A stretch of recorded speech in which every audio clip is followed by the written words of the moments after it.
एक लड़का था, ठीक ठाक घर से था। पता नहीं उसके मन में ऐसी क्या जची कि उसने ठान लिया कि उसको यूपीएससी क्लियर करना है, उसको आईएएस ऑफिसर बनना है। उस लड़के ने जोश में आके बहुत सारी बुक्स खरीद ली।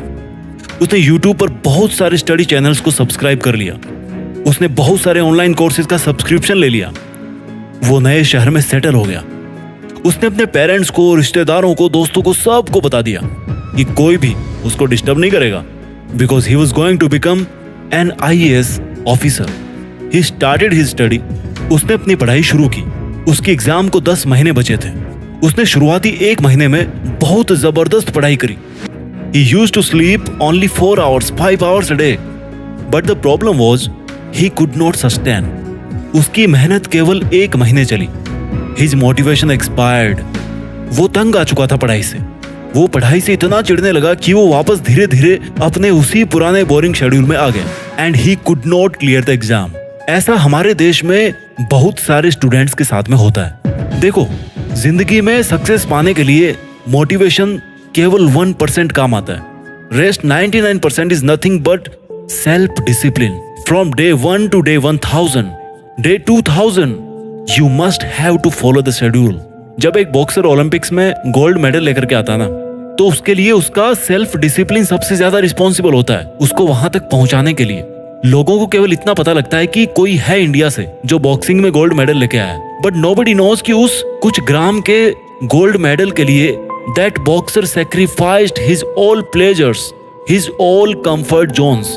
उस बॉक्सर ने पहले दिन से लेकर के 10वीं साल तक वही शेड्यूल फॉलो किया है जिसको कुछ लोग बोरिंग कहते हैं। उसने जंक फूड को छोड़ करके 10 साल तक कार्ब, फैट एंड प्रोटीन इनके बैलेंस पे फोकस किया है। उसने हर मौसम, हर साल डेली बहुत घंटे प्रैक्टिस करी है, बहुत पसीना बहाया है। ये लोगों को लगता है कि उसने गोल्ड मेडल के लिए गेम खेला है। No no my dear, no. उसने गोल्ड मेडल के लिए नहीं, बल्कि खुद के सामने और पूरी दुनिया के सामने ये प्रूफ करने के लिए गोल्ड मेडल जीता है कि वो एक नॉर्मल लाइफ नहीं जीना चाहता। He deserve something better. अनुशासन आपकी वो क्षमता है जिससे आप वो काम उस टाइम पर कर पाते हैं जब आपको उस काम को करना चाहिए। Very simple. और उस काम को करने के लिए ये जरूरी नहीं कि आप उस काम को पसंद करें या ना पसंद। यस माय डियर, दिन में 15 घंटे किताब को सामने रखकर 3 साल तक मेहनत करना एक बहुत ही बोरिंग प्रोसेस है। कोई नहीं करना चाहेगा, बट इससे कोई फर्क नहीं पड़ता कि कोई उस बोरिंग काम को कितने साल तक करना चाहेगा या नहीं करना चाहेगा। It doesn't matter. फर्क मुझे तो इस बात से पड़ेगा कि मुझे वो काम करना है, चाहे कितना ही बोरिंग हो। Once I have taken the decision, I have sacrificed myself to the self discipline. पहले आप डिसीजन बनाते हो और फिर डिसीजन आपको बनाता है। पहले आप सेल्फ डिसिप्लिन के रूल सेट करते हो और फिर सेल्फ डिसिप्लिन आपकी लाइफ सेट करता है। ऐसा लाइफ में बहुत बार होता है जब आप अपने किसी फ्रेंड से काफी सालों के बाद में मिलते हो और वो आपसे बहुत ही बेटर पोजीशन में होता है। उस टाइम पर हो सकता है आपको उस टाइम पर उससे थोड़ी सी जलन हो, but the fact is that he followed his rules always. लोग बदले होंगे उसकी जिंदगी में, but he did not change himself. उसने अपने सेल्फ डिसिप्लिन को अपनाए रखा। When we talk about self discipline, we must have a clear goal in our mind कि आप करना क्या चाहते हो भाई। आपको उस टारगेट को अनकंडीशनली फॉलो करना है। आज आपको 2 चीजों में से कोई एक चीज को चुनना पड़ेगा। First is self discipline and second one is regret, अनुशासन या पश्चाताप। आप अगर अनुशासन चूज करेंगे तो आपको सफलता मिलेगी या नहीं मिलेगी इसकी कोई गारंटी नहीं है, बट इतना जरूर कंफर्म है कि कभी आप अपनी लाइफ में अगर पीछे मुड़ के देखोगे ना, तो आपको कभी पछतावा नहीं होगा। अगर आज आप अनुशासन चूज करते हो तो इसका दर्द आपको कुछ वीक्स, कुछ महीने या कुछ साल तक हो सकता है, but if you dare to choose regret तो भाई पछतावा तो होगा, लेकिन इतना बुरा होगा ना कि आप उस टाइम अगर कुछ करना चाहेंगे तो भी कुछ नहीं कर पाएंगे। आपको सफल होने के लिए दूसरों से ज्यादा स्मार्ट होने की जरूरत नहीं है। समझो इस बात को। आपको सक्सेसफुल होने के लिए दूसरों से ज्यादा सेल्फ डिसिप्लिन्ड होने की जरूरत है। जब कोई आर्मी में भर्ती होता है ना, तो उसको सबसे पहला अगर कोई पार्ट पढ़ाया जाता है तो वो है सेल्फ डिसिप्लिन का।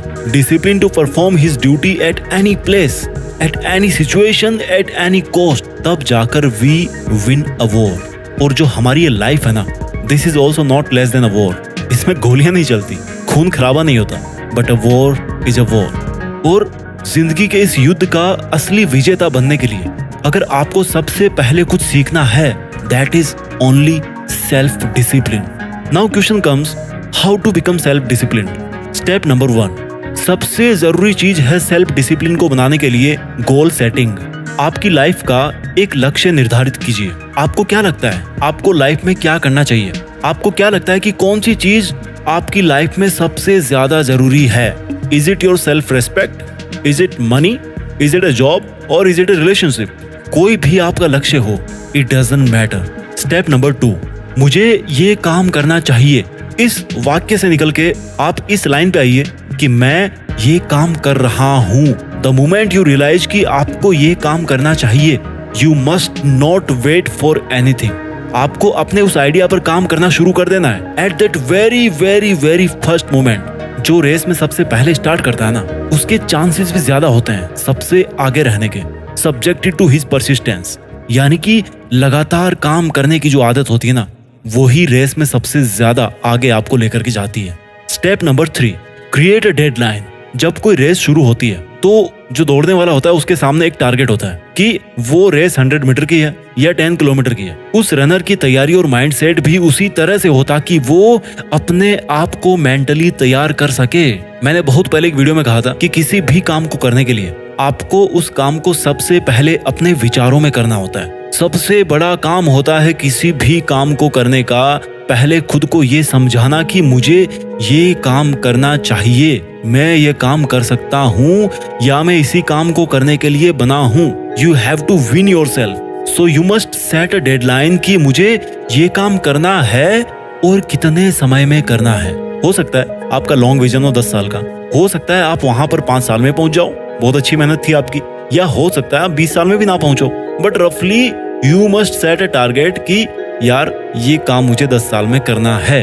स्टेप नंबर 4, जब आपने एक बार बहुत बड़ा टारगेट सेट कर लिया तो अब आपको बार बार ये सोचने की जरूरत नहीं है कि आपको इतना बड़ा काम करना, आपको इतना बड़ा काम करना, आप कैसे करोगे कैसे करोगे। आपको केवल इस पर ध्यान देना है कि आज के दिन में मैं कैसे उस मंजिल के एक और कदम पास जाकर के खड़ा हो जाऊं। वो जो टारगेट है ना, that should work like a magnet. जो चुंबक होती है ना, वो लोहे को खींचती है अपनी तरफ, है ना। तो वो जो मंजिल है ना, that is magnet and you are iron my dear. आपको केवल आज पर ध्यान देना है, आपको केवल आज का काम करना है। भगवान ना चाहे, बट हो सकता है हम में से कई लोग इस दुनिया में 10 साल बाद रहे ही ना, बट हमारे पास आज तो है ना। Step number 5, create habits as soon as possible. आपको कुछ आदतें छोड़नी पड़ेगी, कुछ बदलनी पड़ेगी और कुछ नई आदतें अपनानी पड़ेगी। आप एक पेपर लीजिए, जानता हूँ बहुत बोरिंग काम, आजकल कोई नहीं लिखता पेपर पे, ठीक है मोबाइल में लिख लो। वहां पे आप नोट करो कि आपके अंदर आज की डेट में क्या क्या अच्छी आदतें हैं जिनको आपको और बेटर बनाना है, कौन सी बुरी आदतें हैं जो आपको कंप्लीटली छोड़ देनी है, और ऐसी कौन सी आदतें हैं जो आपके फील्ड में बड़े लोगों के पास थी लेकिन आपके अंदर में नहीं है। बिकॉज आपको अगर उस लेवल तक जाना है तो आपको अपनी आदतों में भी बदलाव लाना पड़ेगा। टिप्स नंबर 6, सबसे important, be responsible, be honest. आप चाहे दुनिया के सामने कैसे भी रहो, कैसे भी बनो, आप दुनिया को उल्लू बना सकते हो। You can cheat the world but you must not cheat yourself, because I'm once again saying that in this 800 crore people's world you are just one who will be with you till your last breath. आप एकमात्र वो प्राणी है इस 800 करोड़ की दुनिया में जो आपके साथ में आखिरी सांस तक रहेंगे। तो क्यों खुद को उल्लू बना रहे हो भाई? स्वीकार कीजिए खुद के अंदर कोई कमी है तो मिलके बदलाव करेंगे ना यार, उसमें क्या दिक्कत है? चेंज लाने के लिए तो बैठे हैं यहाँ। Be honest and responsible, be self disciplined. आइए अपनी लाइफ में कुछ ऐसा करें जो किसी ने ना किया हो, जिसके लिए केवल आप बने हो और जो आपसे बेहतर और कोई नहीं कर सकता। अपना ख्याल रखिए और आगे बढ़ते रहिए। देश में खुद के साथ साथ दुनिया में भी हिंदुस्तान का नाम रोशन कीजिए। जय हिंद, वंदे मातरम।